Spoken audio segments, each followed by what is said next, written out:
لا تنسى الإعجاب بالفيديو والاشتراك في القناة تشجيعا لنا لنستمر في نشر المزيد إن شاء الله. ولكي تصلك فيديوهاتنا الجديدة لا تنسى تفعيل خاصية الجرس. بنسبة كبيرة هذه هي تشكيلة الوداد الرياضي المغربي أمام وفاق سطيف الجزائري برسم ربع نهائي دوري أبطال أفريقيا. في حراسة المرمى أحمد رضا التاغناوتي.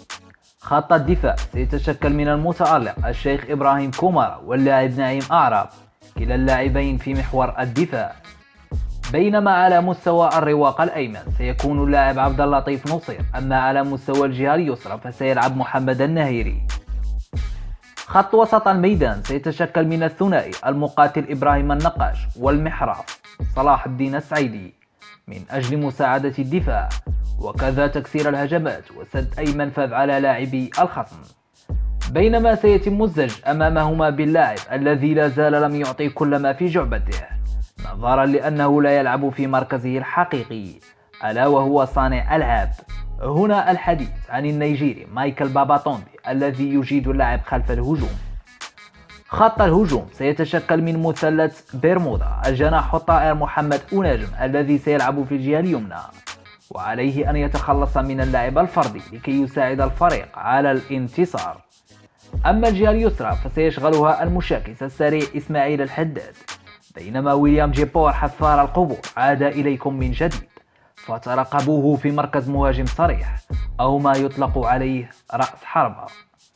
على مستوى التغييرات يجب تغيير باباتوندي نظرا لكونه لم يسبق لطاقم قناة بدر نيوز أن تابعت أي من مقابلاته وأكمل 90 دقيقة لعب، لذلك ينبغي تغييره باللاعب وليد الكارتي، وكذا دخول اللاعب أمين تيغزوي مكان الحداد أو أوناجم لكون اللاعبين معا تظهر عليهما علامات العياء قبل انتهاء اللقاء بدقائق قد تقدر ب15 دقيقة.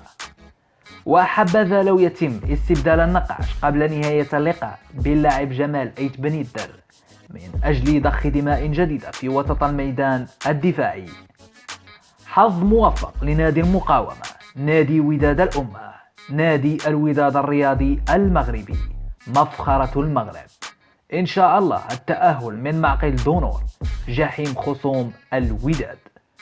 بنسبة 99% الانتصار سيكون وداديا إن تم الزج بهذه التشكيلة منذ بداية اللقاء.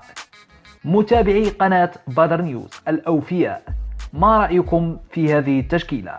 هل أنتم معها أم تحبذون إدخال بعض التعديلات عليها؟ انتظروا جوابكم في التعليقات. شكرا على حسن الإنصات والمشاهدة. دمتم في أمان الله وحفظه.